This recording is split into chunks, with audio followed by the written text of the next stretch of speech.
My dad works in B2B marketing. He came by my school for career day and said he was a big ROAS man. Then he told everyone how much he loved calculating his return on ad spend. My friends still laugh at me to this day. Not everyone gets B2B, but with LinkedIn, you'll be able to reach people who do. Get a $100 credit on your next ad campaign. Go to linkedin.com/results to claim your credit. That's linkedin.com/results. Terms and conditions apply. LinkedIn, the place to be, to be. Ryan Reynolds here from Mint Mobile. With the price of just about everything going up during inflation, we thought we'd bring our prices down. So to help us, we brought in a reverse auctioneer, which is apparently a thing. Mint Mobile Unlimited Premium Wireless. How to get 30, 30, bit to get 30, bit to get 20, 20, 20, bit to get 20, 20, bit to get 15, 15, 15, 15, just $15 a month? Sold! Give it a try at mintmobile.com/switch. $45 upfront payment equivalent to $15 per month. New customers on first 3-month plan only. Taxes and fees extra. Speed slower above 40 gigabytes. See detail. This is a mini meditation guided by Bombas. Repeat after me. I'm comfy. I'm cozy. I have 0 blisters on my toes.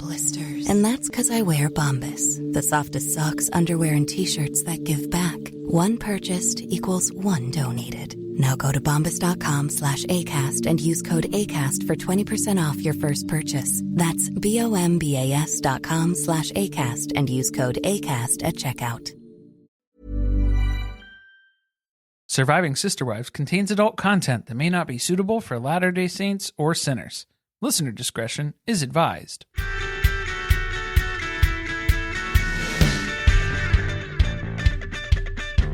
Hello and welcome to Surviving Sister Wives, the podcast where a monogamous couple drink heavily while recapping Sister Wives on TLC. I'm Corey. And I'm Carly.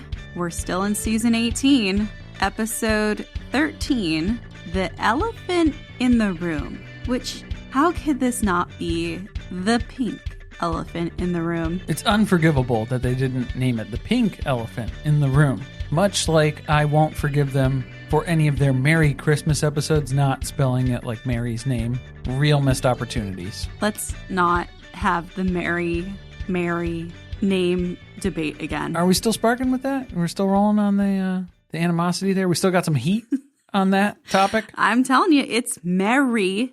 Okay. Not Mary. All right, we have to move on. It's just Murray and from Murray and Millions.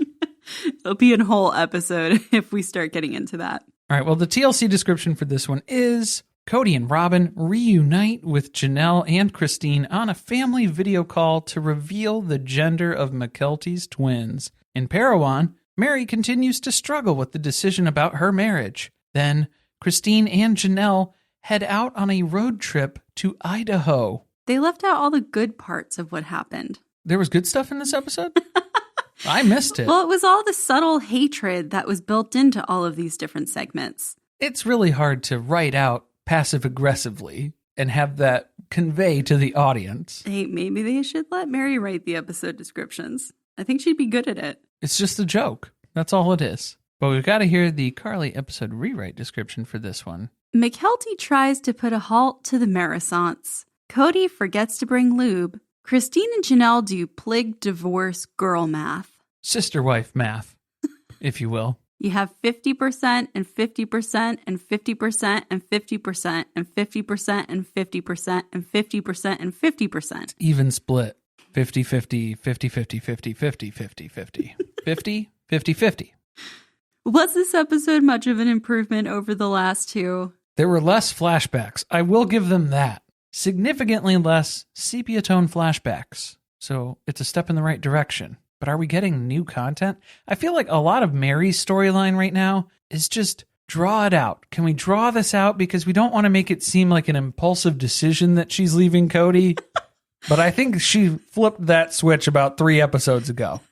Well, she did get divorced like 10 years ago. So I think that we're okay with just cutting to the chase here. She's been ready for this. And we know she's been ready for this. But I think the producers, some folks involved in the storytelling that's taking place here.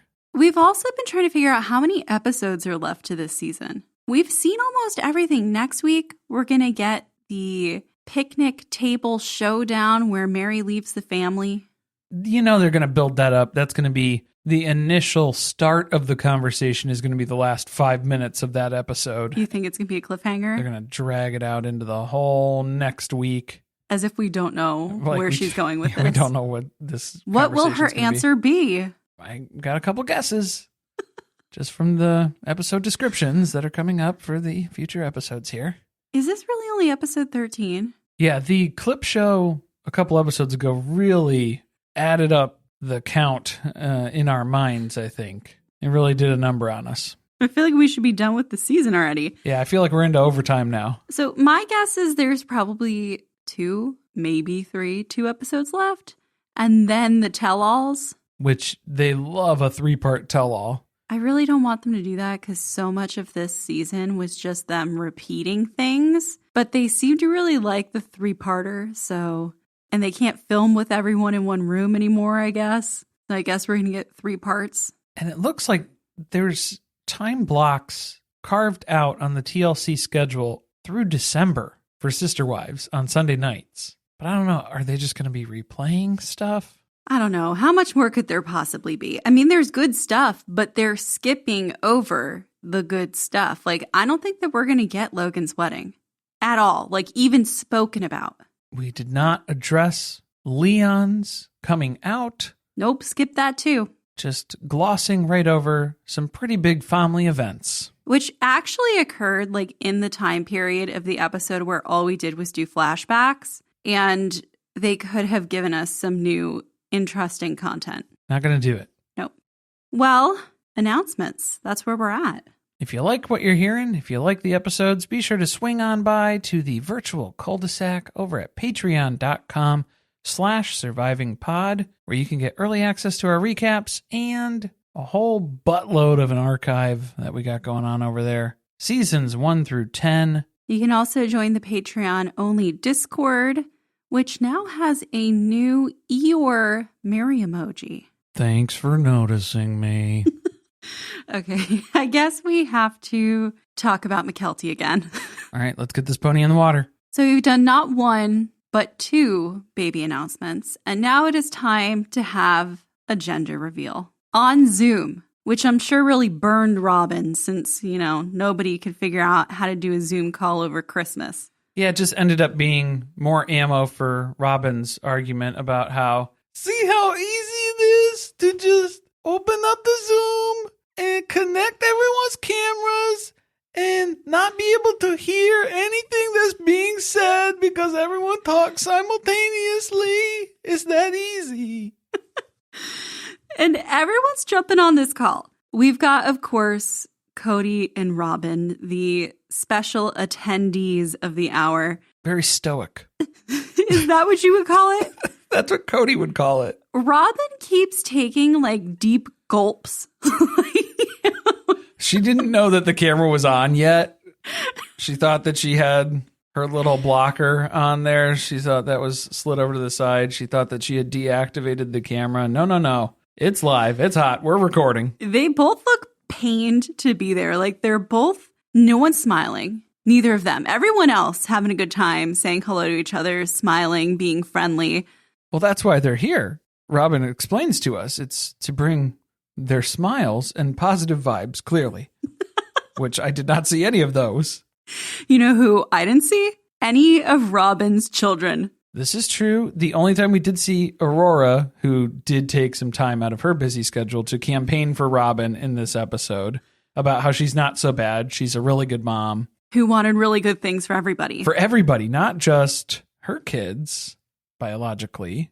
No, she advocates for everyone. All the time. Which is funny because I'm pretty sure Aurora used that word. And then Robin's going to use that exact word in the next episode with Mary. Yeah, but none of Robin's kiddos are on this call. I guess they don't have their own Zoom logins. She didn't let them make an account.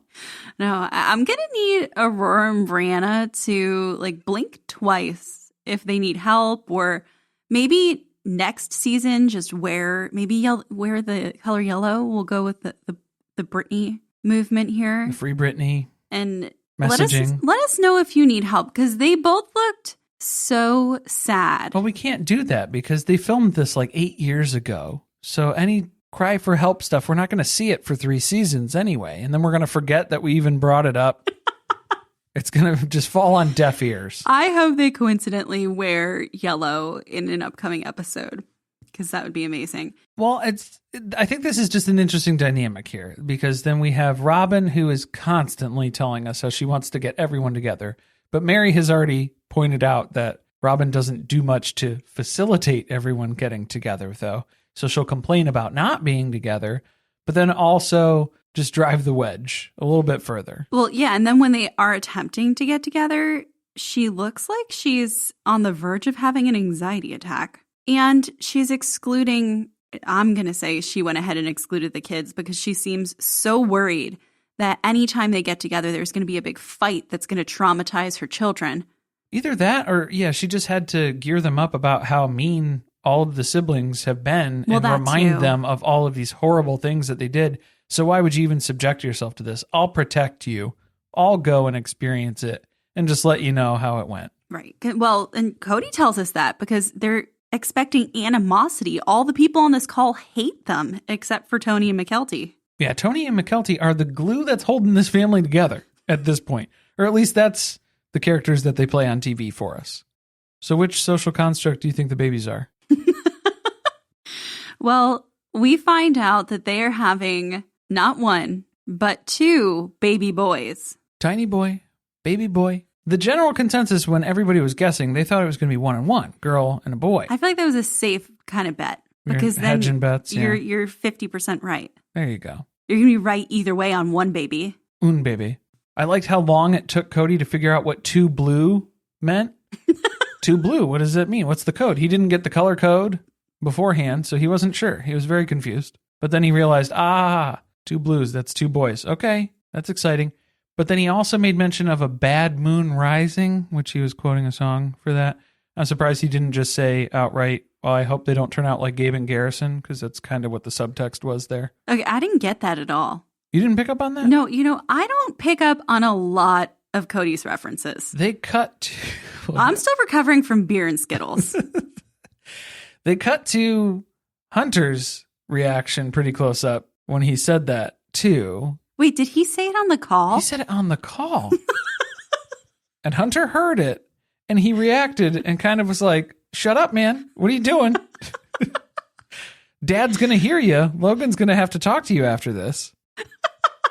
Dad's going to call you. You're in trouble. Dad's going to call you. You're in big trouble. The minute you hang up, your phone's going to ring. Man, meetings about meetings. This whole dynamic was really interesting to me because Logan and Michelle's wedding is coming up in about 2 months. And everyone keeps making this big deal about getting together and all these bad things are going to happen. And they even thought that it was going to be a problem having a video call with one another. But no one has mentioned that they are all about to go to a family wedding in a couple of months where they're going to have to face each other in person. But look, Mykelti is the biggest advocate for reconciliation of not just Kody and Robin and some of the kids that they have bad blood with right now. She's talking about the entire family, every single person. Well, except for Mary, but I mean, Mary doesn't really count because has Mary ever been part of the family by their definition? Okay, but can I ask you a question? If they hadn't pointed out that Mary was not on the Zoom call, would you have even noticed? No. I think 90% of the audience wouldn't have noticed. No. She clearly wasn't on the call. No, she wasn't there. They tell us for sure she wasn't there because Mykelti hates her. And if Mykelti could have photoshopped her out, she would have. Okay, if anyone was waiting for confirmation that family photo that Mykelti posted after Gwen's wedding, where we all were carefully examining and highly suspecting that she had photoshopped Mary out, if you were waiting for any further confirmation, this episode was it. She hates that bitch and she photoshopped her out of that picture. It's true. She did. That's a fact. So Mykelti is willing to accept the forms of abuse that Kody has perpetrated on his family, his wives, and wants to have a relationship with him and Robin, but is drawing the line at Mary. What do we think about that? I think Mykelti's been looking for parents her whole life. And she did have Christine, but they butt heads a lot in the earlier seasons. long time ago. She was definitely outcast. I think Robin saw that as an opportunity to swoop in and make an ally early on in the family, so that way she could gain a foothold and get some acceptance going amongst the kids. So she took full advantage of that. It got us to this point now where Maddie has had a falling out. A lot of the golden children have had a falling out with Kody. Well, with Mary, too. Maddie had a falling out with Mary. And with Mary, to which Mykelti is stepping into that power vacuum. And she's going to take on that role where she'll be the champion of the children for Robin and Kody. I've always felt that there was something about Mykelti in particular that really triggers Mary. Like if you read their book, well, Robin's book. New York Times bestseller, yeah. Right. Becoming Sister Wives, you'll learn that Mary had a lot of things that she was self-conscious about, that she lacked self-esteem. And I have always felt that Mykelti embodied a lot of the things that Mary really felt she was lacking, especially in like the younger years of her life, leading up to meeting Kody. Because when she met Kody, then everybody liked her by proxy and, you know, paid attention to her. Changed her life. Thanks for noticing me. Thanks for noticing me. I don't know. I guess they've alluded in some instances, outright said things about Mary being abusive towards the kids, different forms of abuse.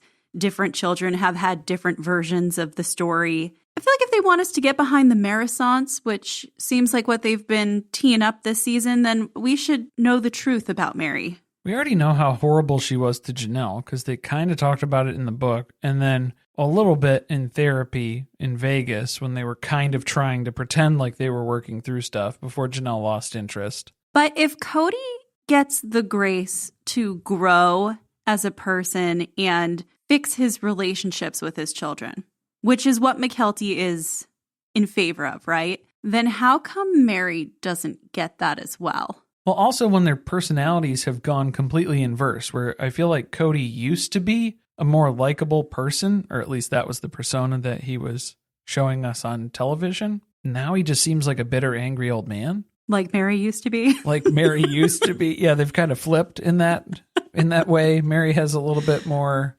happy-go-luckiness about her now. Nothing to lose. She has just always been a very complex creature that I wish that we knew more about. Maybe we'll find out more on confronting Mary. Can we make that a thing? Yeah, we need it. We got to try. By the way, we mentioned Maddie, and I just realized we totally forgot to mention that Maddie was on a podcast that is basically impossible to find unless you have Spotify. It's exclusive to Spotify, specifically.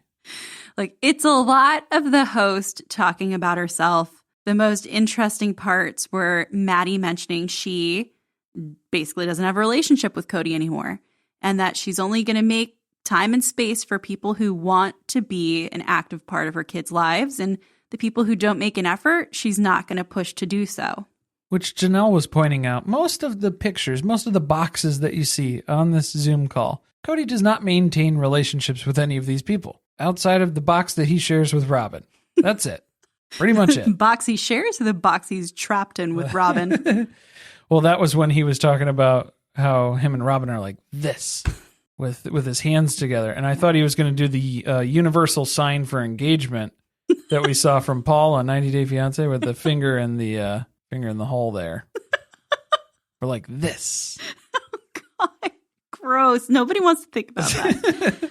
Oh, no. I just realized we're going to talk about a lot of euphemisms and get ready. Euphemisms. I got there. There's going to be a lot. Get ready. I didn't even write them all down. I wanted to make some up on the spot because that's where some of the magic happens. But before that, we got Mary. She's got big sunglasses and big updates about the Fajita Cantina, Americana crafting room, carriage house, and fitting room. We've already broken ground. They're updating us on every step of the process. This could have been like a YouTube short series. Maybe that's where Mary's future lies. Not on this show, but with her own little YouTube universe, because this wasn't very compelling. She can make some music videos with Lydia Plath. If you have not heard Lydia Plath's music, please do yourself a favor, Google it. Well, there's a lot of the Plath family albums on Spotify too. I don't know if it's exclusive on Spotify, but it's definitely worth a listen. There's a couple albums.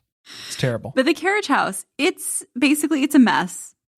There's holes in the walls. There's just exposed insulation. It's not a mess. It's a work in progress. This is part of the demo. You got to crack a few eggs to make an omelet here. I don't care about the demo. Unless it's Andre on 90 Day Fiancé ripping the doors off of refrigerators for no reason, I don't need to see the insulation on the walls of the Fita Cantina, Americana Craft Room, carriage house, and fitting room. There is definitely... I think you did. Wow. There's definitely a reason to take the doors off of refrigerators. It's so children in the 60s don't get trapped in them and die. I know, that was a very big controversy at the time that had to be explained to people. Because there used to be fridge doors that would latch like a car door from the outside. So if you got inside that thing, you're like Indiana Jones surviving a nuclear bomb. I mean, to be fair, he is from Moldova, and I'm pretty sure most of the refrigerators in existence are still from the 60s. They're made by Chrysler. They look like the big Fender cars down in Cuba. But where are we going with all this? Mary's confused, as usual. She's not really sure what to do about her marriage. Like, does she have a marriage? She kind of doesn't. All she knows is God was involved when they got married. Why did every single wife have a spiritual witness this episode about how heavily involved God was in their marriage to Kody Brown? Can I just say, I want to see someone have a spiritual witness to marry someone who is not attractive, who has a horrible personality, who is not able to provide you with the things that the life that you're hoping to have. I thought you were going to say procreate, and I was like, uh-oh. No. Just someone who is the opposite of all the things that you thought you would find in another person that you would eventually end up having be your partner. Because it seems like there's a lot of spiritual witnesses to be with the person who you already are physically attracted to and maybe attracted to on a personality level as well. I guess unless you're Kody and you're marrying Christine, but he was forced. He got tricked, I think. Was that a trick or was that a force? That was forced. He got tricked to marry Mary. Oh, okay. Yeah, it's hard to keep track of all the excuses, but Mary's asking real deep philosophical questions now. She's asking stuff like, can you break a covenant that's already been broken? Because Kody already broke the covenant. So am I breaking the covenant then if the covenant doesn't exist? I like that she's really pinning down that it's his fault. She's not going to leave and be told, you left me. Again, this is just, they're adding airtime. They have to pad this decision-making process for Mary. We already know where she went. She already knew she was done on that anniversary phone call that she's told us about 5 times. I don't know if she was done on the anniversary phone call. I think it was after they filmed the tell-all, to be honest. Or like maybe she was still really debating it, but then they filmed the tell-all and she saw the footage of him telling everyone she could just run off and marry someone and he would not give 2 fucks at all. That'll do it. The new Boost Mobile network is offering unlimited talk, text, and data for just $25 a month for life. That sounds like a threat. Then how do you think we should say it? Unlimited talk, text, and data for just $25 a month for the rest of your life? I don't know. Until your ultimate demise. What if we just say forever? Okay. $25 a month, forever. Get unlimited talk, text, and data for just $25 a month with Boost Mobile forever. After 30 gigabytes, customers may experience slower speeds. Customers will pay $25 a month as long as they remain active on the Boost Unlimited plan. Since 2013, Bombas has donated over 100 million socks, underwear, and T-shirts to those facing homelessness. If we counted those on air, this ad would last over 1,157 days. But if we counted the time it takes to make a donation possible, it would take just a few clicks. Because every time you make a purchase, Bombas donates an item to someone who needs it. Go to bombas.com/ACAST and use code ACAST for 20% off your first purchase. That's bombas.com/ACAST, code ACAST. My dad works in B2B marketing. He came by my school for career day and said he was a big ROAS man. Then he told everyone how much he loved calculating his return on ad spend. My friends still laugh at me to this day. Not everyone gets B2B, but with LinkedIn, you'll be able to reach people who do. Get a $100 credit on your next ad campaign. Go to linkedin.com/results to claim your credit. That's linkedin.com/results. Terms and conditions apply. LinkedIn, the place to be. To be. Cheers to fall at Whole Foods Market with sales through October 29th. select frozen pizzas are 50% off with Prime. So stock up and be ready for game day. Hosting a cozy dinner? There's a sale on hearty no antibiotics ever beef chuck roast and stew meat. Or be the best guest ever and bring a robust bottle of Bordeaux wine or a specialty cheese like Humboldt Fog. Cheers to fall at Whole Foods Market. Must be 21 or older. Please drink responsibly. Hey, I'm Ryan Reynolds. At Mint Mobile, we like to do the opposite of what Big Wireless does. They charge you a lot, we charge you a little. So naturally, when they announced they'd be raising their prices due to inflation, we decided to deflate our prices due to not hating you.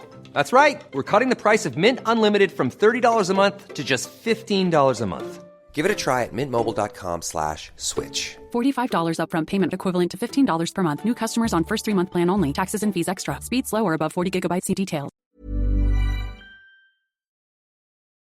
We're having surf and turf night.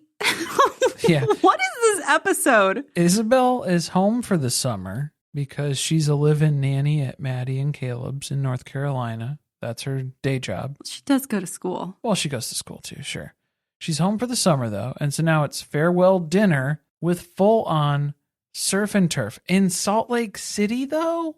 Where's the nearest body of water for Salt Lake City? But like where there are lobster in it? Lobster and king crab that we're talking about cooking up here. How far away from bodies of water are we? Okay, I'm going to guess, and people are going to attack me because I'm probably wrong. Portland? They have lobsters? That's pretty far. I'm I feel not like saying that's far. that they're like fresh. Oh, okay. I don't think that they just pulled these lobsters out of the water a few hours ago. I'll be honest with you. I'm not sure about the habitation patterns of lobsters on the West Coast. I'm not familiar with that. So I wouldn't be able to say with absolute certainty what's going on here, but I will judge it harshly. Okay, so you're not pleased by the surf. Right. Turf I'm okay with in this scenario. Okay. That's all you have in Utah is turf. You don't surf. There were a lot of questionable things about this dinner because Truly is enjoying what appears to be a glass of wine as the adults are discussing Christine's dating life. I have to tell you, it's a very fine Chardonnay you're not drinking. If you know, you know.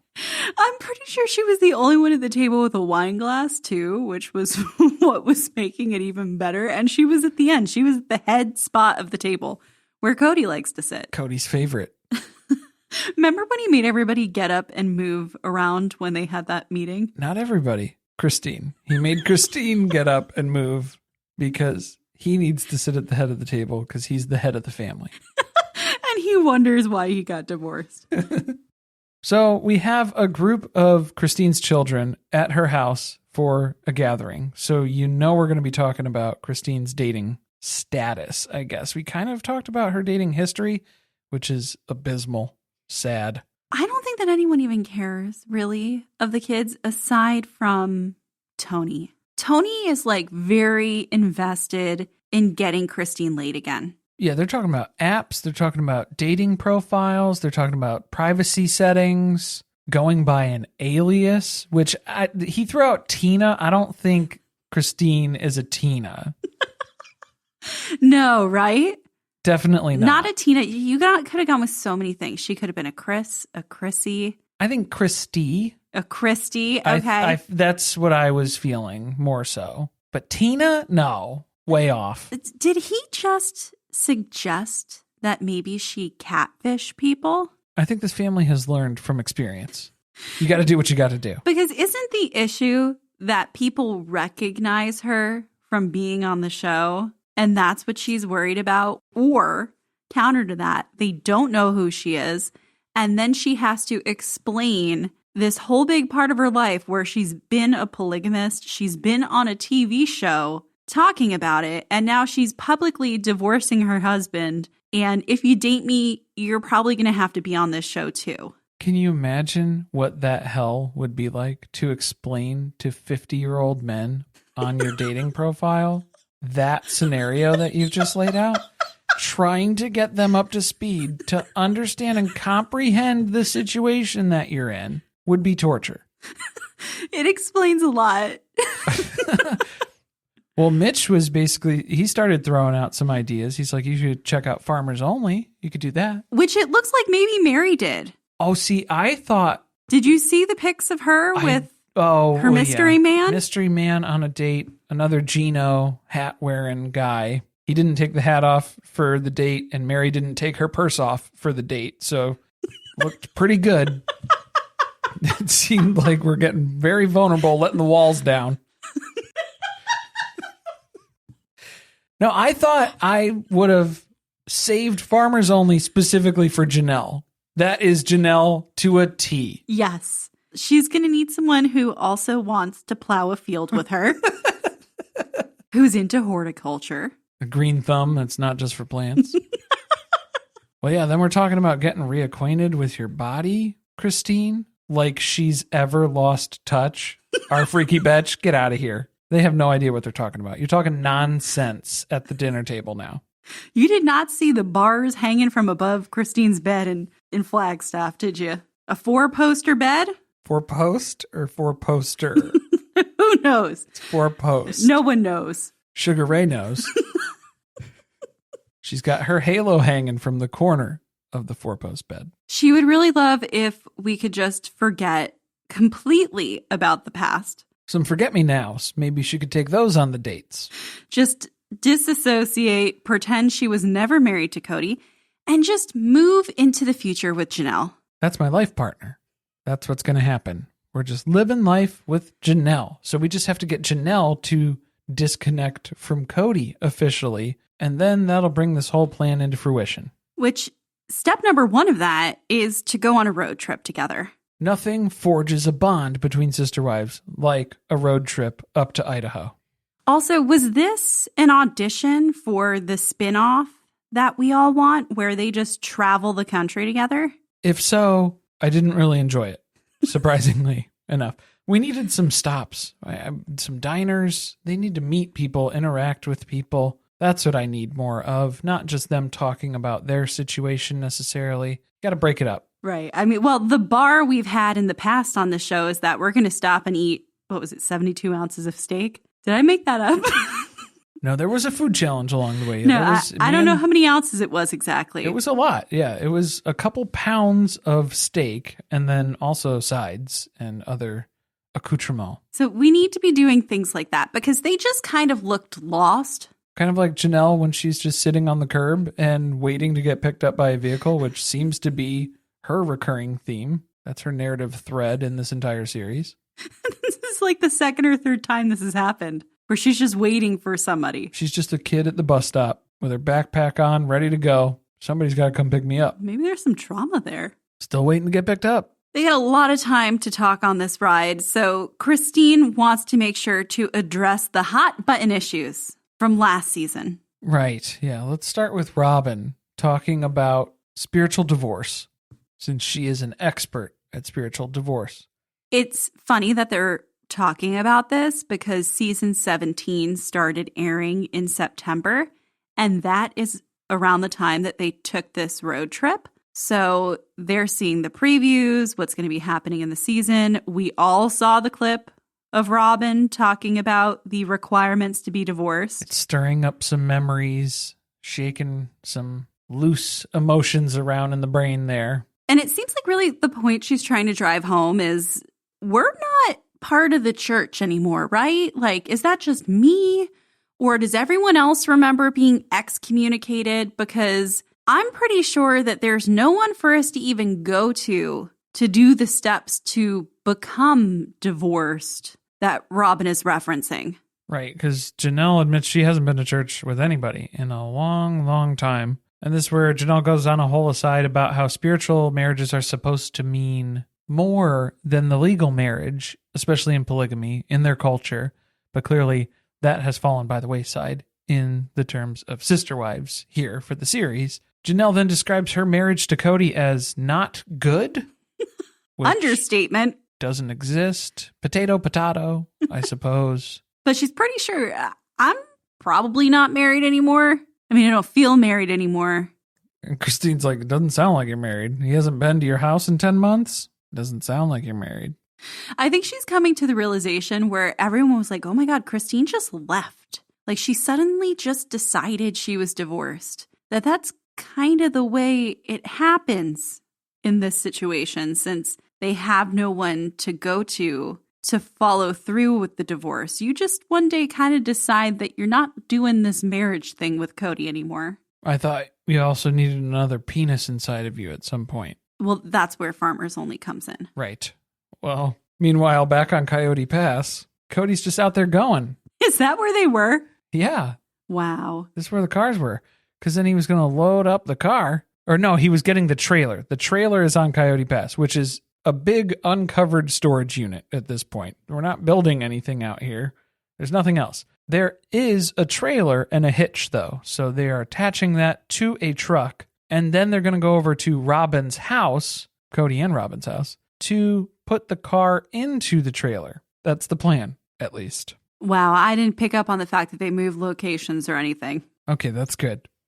But the whole reason he's doing this, he's meeting up with his friend, is because he's realizing he's not a polygamist anymore. And that has really freed up a lot of his spare time. And now he can hang out with friends. Yeah, he's got his great pal, Brian, who is also his business partner in the gun biz that they sell stuff. And you may have forgotten already, Kody was the officiant at Brian's wedding. His COVID wedding. The COVID wedding. That happened a few months after Isabel's surgery that he couldn't go to because of COVID. But he went to this. Yeah. Because he got to stand up in front of a crowd of people and talk to them. And he was really looking forward to that. They didn't show us any sepia tone footage of that. No footage of him dancing, but if you go on our TikTok, there's about 80 TikToks that I made of Kody dancing. So if you really want to go back and do that, maybe I'll make another one with sepia tone flashback for it, just to bring it back up for everybody's memory. You're going to get shadow banned again. I think that's what's going to happen. Too much repeated content. Whoopsie dupsie.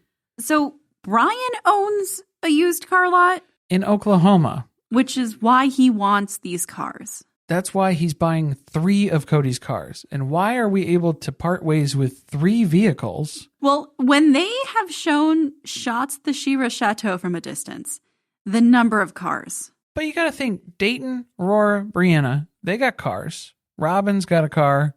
Cody's got a car. Cody's so got 5. 2 trucks. Well, yeah, so 5, 6 right there. Plus whatever other vehicles he has. The white sports car. Mm-hmm. Well, that's why he needed the barn dominium. Yeah, garage, storage. But I think he's doing the better move here of sell the vehicles so you can pay off the land, which is going to be foreclosed upon at the end of the year. Oh, that's not what they're going to do with this money. Oh, probably not. I bet you, first of all, he sold these to Brian for next to nothing. And whatever he did get, he is going to go buy a new Rolex with. Or another pew-pew device. Or another horse ring. Probably a horse ring. Well, so yeah, we're hitching the trailer up to one of the trucks that Brian has just purchased from Kody. So I don't know if this is going to void the warranty or I don't know. I guess we got to keep an eye out for that. Probably should have put some lube on the hitch. Shoulda, coulda, woulda. Did it break? No, it was just squeaking like crazy. Oh, so it'll break partway through the drive to Oklahoma. Well, that would be if you get the car into that and then you are actually pulling that to Oklahoma, then yeah, right. Probably. We're not going to have that problem. I don't think we're going to have that problem. Now, the car that they're trying to shove inside this very small trailer, which I'm pretty sure, isn't this the trailer that they moved Maddie and Caleb's stuff with at one point? Probably. It's not a big trailer. Was this the Flea High Move trailer when the ambulance was driving by, but they always cut to it and make it look like it was the police and Mary's trying to close the door on it? No, that was an actual moving truck. That was a moving truck. But okay. I think they had this at the time also. Oh, I believe it. Yeah. So they are putting none other than the classic white sports car that has been Kody's car for 20 years now. It's a 2002. She's a classic. That's right. So interesting that one of Kody's midlife crises is now residing at the house full of his biggest midlife crisis. But here we are. We're going to try and load this thing up. But we got to take a trip down memory lane because, of course, sepia tone flashbacks, they're not going to make themselves. Everyone has memories with this car, even Robin. Especially Robin. Yes, especially Robin, because this car was a big part of their courtship. If you know what I mean. And can anyone forget the picture hanging in Robin's bedroom of them posing on the front of this car. Their engagement announcement photos? Was that it? Yeah. Well, yeah, Robin and Kody fell in love in this car. And Robin even says, there's a lot of fun stuff that happened in that white sports car. Gross. I feel like this was a missed opportunity for Brian to have an ad slot to be like, well, and now you can own a piece of Sister Wives history.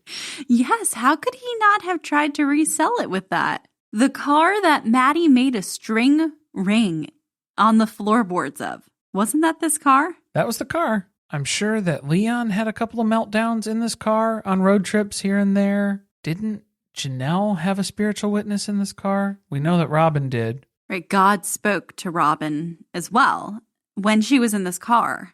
Maybe that was just a story that she stole from Janelle, and now we're attributing it to both of them. I don't remember. But it was also the car when Kody was driving when he announced the whole polygamy thing. When he told the world about the polygamy thing. What, the first episode? Season 1, episode 1. Happened in this car.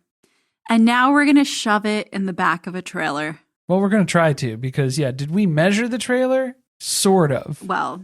We went side to side, but we didn't go back to front, see? Because we measured the width, but not the length because girth matters more than length, doesn't it? That's what I've heard. This whole segment was very hard to watch.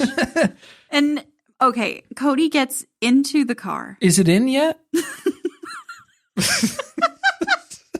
And he starts driving up the ramp into the trailer. I'm going to go spit on the hitch ball a little bit more. Oh my God. How are we going to get through this? And I was hoping that he would be stuck. I was like, he can't open it. He's going to have to climb out of the back of this car. Yeah, tuck and roll. So the whole thing poorly planned from the beginning. Story of his life. Even if he did measure the girth, he really didn't have a lot to give. No, quarter inch on either side. Dodging bullets at that point. But once he gets the car up in there, and then they do realize very quickly, oh gosh, it's not going to fit. No, they try to close the back of it and not happening. I don't think we should drive like this the whole way to Oklahoma. I was kind of surprised they didn't just like throw some bungee cords up on that thing. Kody 10 years ago, he would have seen this as a problem that could easily be solved with a couple of ratchet straps. But now, like so many other things in his life, it's 3 inches off. And this is just fitting with a history that he's had of trying to fit square pegs into round holes. His whole life, this just tracks. There's a lot of more talk of lube, balls, pounding. Well, yeah, what are our lessons learned for this segment? Use lube on your balls.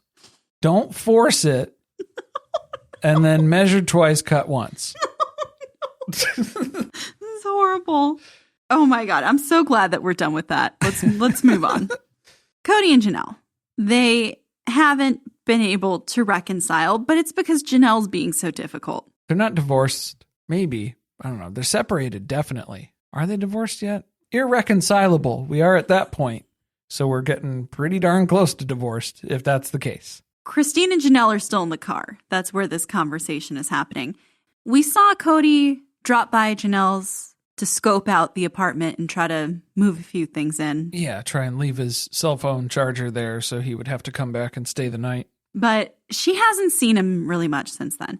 He's been MIA since school started. Because we are moving the storyline along. It is fall of 2022? Yes. Yes, okay. So what has he just been too busy bringing Robin's kids to school? He can't see Savannah anymore? He's trying to cram sports cars into tiny little trailers on Coyote Pass. It's very, very busy work. It's just time consuming.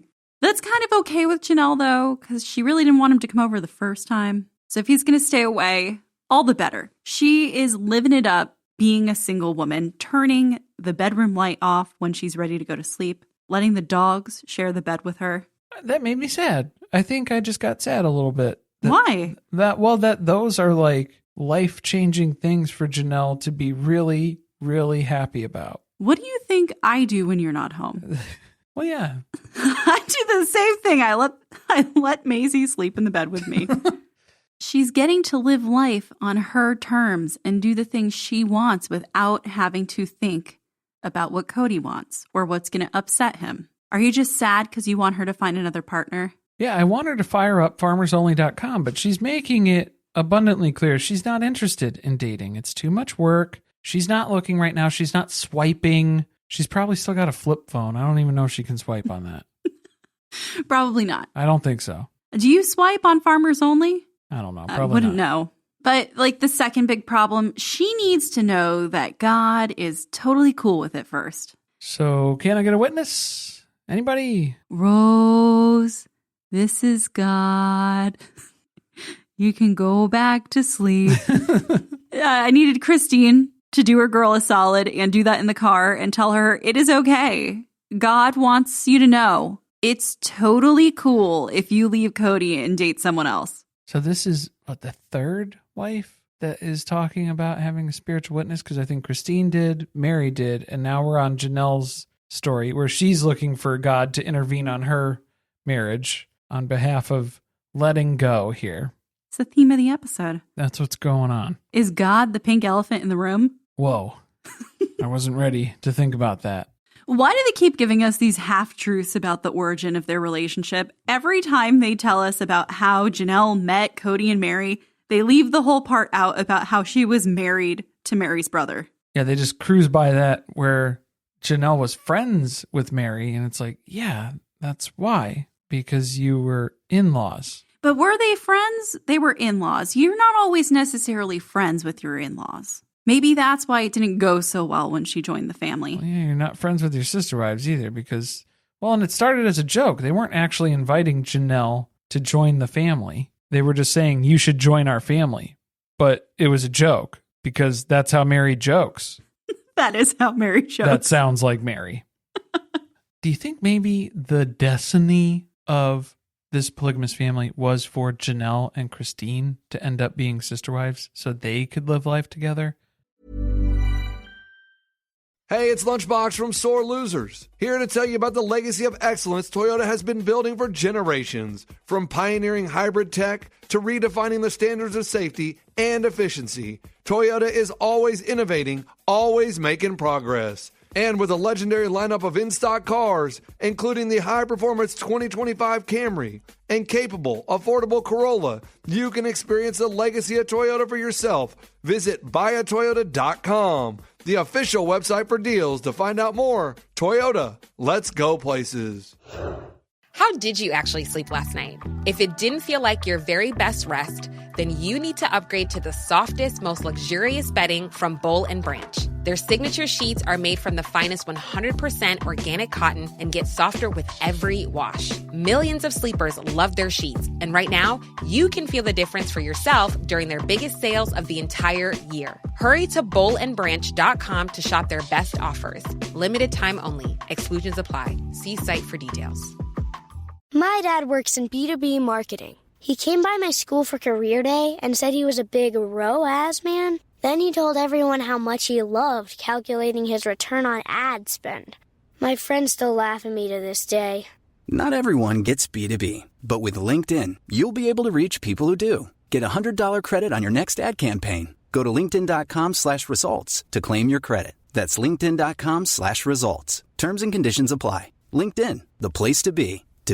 We all have dreams. Dream home renovations, dream vacations, or sending our kids to their dream colleges.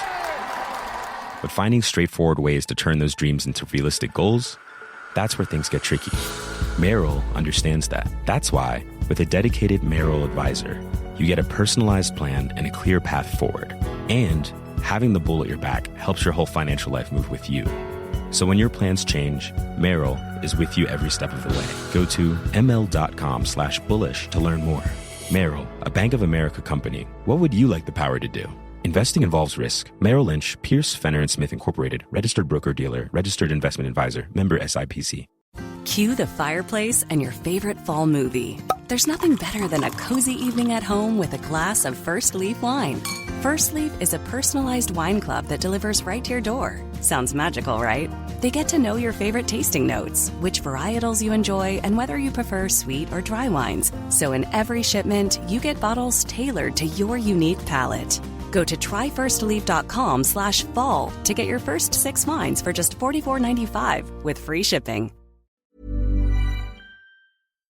That's why they were both called to marry Kody at the time when they did. Maybe it's not all about the man. Christine's been telling us the whole series that it's not about the man. I just wanted the family. That's what she got. That's what she left with. That's it. So I don't know. Christine seemed to be very convinced at that time too. Everybody's got a spiritual witness. Dime a dozen around these parts. Enough about their relationships and Kody and the past. Let's talk about how Robin destroyed our family. Since we're clarifying things on this very long car ride, we used to have family traditions. Holiday traditions. And then Robin joined the family and they just stopped because Robin wanted to be on her own. She wanted to do things on her own with Kody. And that was the beginning of the downfall of the family culture. And Cody's like, whoa, whoa, whoa. Robin didn't ruin family and holiday traditions. She enhanced them. She saved Christmas. Remember, I was about to cancel Christmas. She brought back Easter, pagan Easter. She advocated for pagan Easter. There you go. Yep, that's it. But you could tell how over it Janelle is in this conversation with Christine because she's like, that's fine. Yeah, Kody enjoys being Robin's husband. Great. Knock yourself out, dude. Don't need to be around you anymore then. I think we're good. If you're good with that, I'm good with that. I did like the whole point that we're finally turning it on Kody, where for years he told all of the wives, except for Robin, that they needed to grow themselves. They needed to be better sister wives. And it's Cody's fault too, because he was supposed to grow as the head of the family and be able to meet the needs of each of the wives, not just run off with one and be happy with her and stop growing to be able to meet the capacity that all of the wives needed. But he just got really comfortable with Robin. It was very fun. It was easy over there. She made it easy on him. Well, because she hired everyone to do all the work and then they just lived their honeymoon. She told us that was her strategy. That was the plan. We saw it play out. But it's okay because Janelle, Christine, they have each other. They have each other's kids. And they are the only part of their plural family that survived. The core family unit right there. Sister wives for life. Surviving sister wives. Well, yeah. I see what they did there. We finally made it to Idaho. Thank God. And we got Levi and Steve, I think. Is that the people that we're meeting? Yeah. It was Steve and then Levi, who is like 40% paid in space. Oh, Christine threw out a lot of family relations about explaining who these people are. But it was complicated. They're related. That's what I know. They're her brothers somehow. Okie dokie. But the whole reason they traveled this far was to ride ATVs? Yeah, you can only do that in Idaho. Or Montana, right? Isn't that where Dayton fell off of his ATV? I guess that's a good call out. I'm glad that we didn't have to have a Civil War reenactment photo like Robin did in Dayton's recovery in the hospital bed. I'm glad everyone was okay on this ATV excursion today. I would have enjoyed seeing them recreate that, though. They really should have. That would have been great. Christine and Janelle. And Janelle gets out there and she drives that ATV all by herself, even though she was scared to do it. And it's this mama bear moment for Christine to watch her ride off with all this confidence. She's taking charge. She's having fun. She's living life. Look at her just going, and other heavy-handed symbolism. Janelle's picking up on that vibe again. Remember, it was the same kind of vibe she got from Christine in a prior episode where Christine was kind of pitying her and was like, girl, you go out there, you do it yourself. Now she's coming into this home of a bunch of people who don't believe in plural marriage anymore. What's going to happen? Because it kind of feels like maybe they're going to gang up on her. Maybe they're going to try to influence her beliefs at this very vulnerable point in her life. This is where we get some family history moments from Christine and, oh God, I already forgot their names. Levi and Steve. Steve and Levi. Stevie Ray Vaughan. And they're talking with them, and they're talking about how Christine's dad lived polygamy, so a lot of them grew up in it. But then what they're describing sounds a lot like torture. It sounded like people who were living in constant tension and fear. Who's going to blow up today? It sounded terrible. But then they're all looking back on it very fondly. Well, her brothers were like, it was a terrible experience. They really didn't enjoy it. The house was this tinderbox. And Christine's like, I didn't really pick up on that. Like, I thought it was a party. It was so much fun. But she remembers slamming her doors a lot as a flighty teenager because she is Mykelti. That's exactly what I thought. She is Mykelti, just very delusional about exactly what is going on around her. She's in there. But then this is bringing up flashbacks for Janelle with the OG3 living in their own little trailer that they lived in with paper-thin walls set up for failure. It was an absolute misery time for them. Walls where you heard everything through them. Like, no wonder they hated one another. Every handcuff rattle. Every spit on the hitch ball. Oh, no. Horrible times. Terrible, terrible times. Christine's brother was so ashamed of being a polygamist and wanted to be disassociated with it. So his wife, who's sitting at the table, we find out that they were dating for almost a year before he even told her that his family were polygamists. To which then her immediate response was, oh no, he's going to want me to be a polygamist too? Because she's never seen the show. It's one of the questions that they would ask you on production. Are you planning to live polygamy? What did you think about them? Are they like normal people, or did you think they're weird because they're polygamists? They fight just like real people. Well, Janelle's ready to speak her piece on what she thinks about polygamy after this whole experience. This is how you fix plural marriage. You make each one of the marriages legal. You allow bigamy. Well, that's okay. We already know Janelle's stance is legalize it. The marriages, I mean. In many senses. In a lot of ways. Yeah, just legalize it. Legalize it. You know, so then a husband can't just ghost his wives, kind of like Kody did to them. Yeah, I started to pick up on the fact that when Janelle started ranting and raving about the stuff that should be available to claim for the sister wife, spiritual wife scenario here, sounded a lot like her experience. I don't know if you made that connection. Quite personal. Yes, it seemed like not any of this was formulated from your own personal situation, was it? Your stance on a lot of these topics, Janelle? It's just funny that her solution was that if the women could come after their husband financially, then you wouldn't have these men abandoning their wives. No, I think you probably still would. But that's what Kody learned from the manosphere, right? Which is why he is buying horse rings and building barn dominiums and purchasing invaluable artwork. By his own opinion and definition and taste. And then hanging them on the wall to be sun damaged and immediately lose value. Right, because there are no curtains or blinds on any of the windows in the She-Ra Chateau. Not a one of them. I'm pretty sure the windows have not been treated with any like UV deterring film. I highly doubt it. So this is where Christine is starting to pick up what Janelle's putting down too. Yeah, if we all had legal marriages, this is when we get into 50-50, 50-50, 50-50, 50 territory. Do you get what she's saying here? Are you hearing this?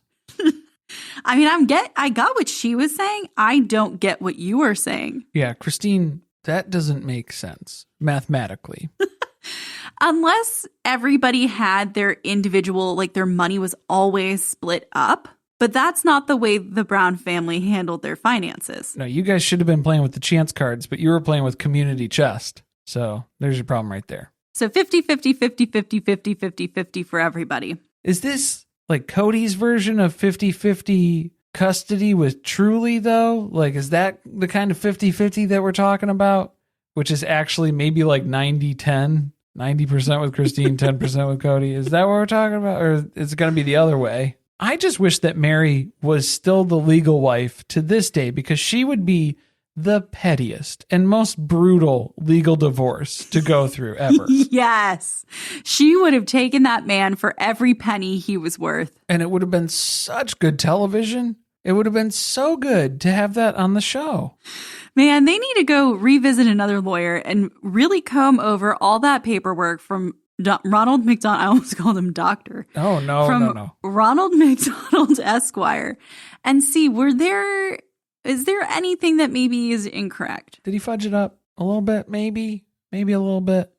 Can we find anything to maybe reverse some of these decisions? We need a loophole. Either that, or Meri can try and spin a sob story that she needs Kody to legally marry her so she can legally adopt Mosby or something. But all Janelle's left with in the end right now, she owns 25% of a piece of land that is about to be worth nothing if they don't pay it off in a year. And she has no control over paying it off. But Kody thinks it's fair.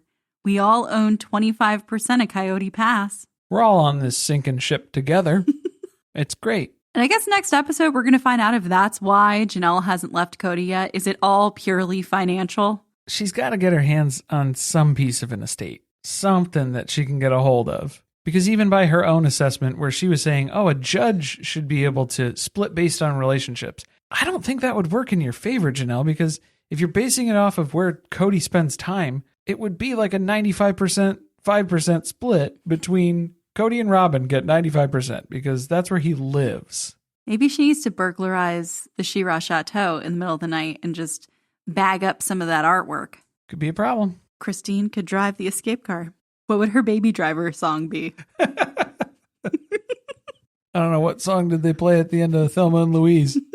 But next week, it's going to be more Idaho adventures. And then we got Robin advocating for Meri like a good sister wife should. I've got an actual episode description. Do you want me to read it? All right. Hold on to your horse rings. Yeah, let's hear it. Christine talks with her brothers about her newfound happiness and hopes to inspire Janelle.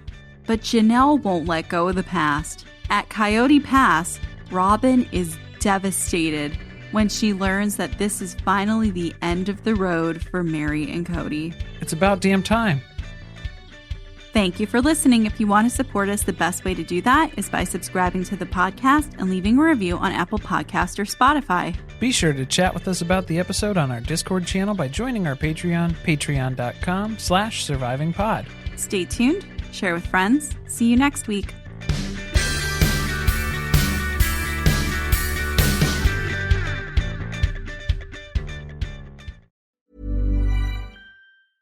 Hi, this is Farnoosh Tarabi, host of the Webby-winning podcast, So Money. If you're aiming for a goal, be it saving for a house, growing your family, or retiring, life makes it difficult to stay the course. But with a dedicated Merrill advisor, you get a personalized plan and a clear path forward. Having the bull at your back helps your whole financial life move with you. So when your plans change, Merrill's with you every step of the way. Go to ml.com/bullish to learn more. Merrill, a Bank of America company. What would you like the power to do? Investing involves risk. Merrill Lynch, Pierce, Fenner & Smith Incorporated, registered broker-dealer, registered investment advisor, member SIPC.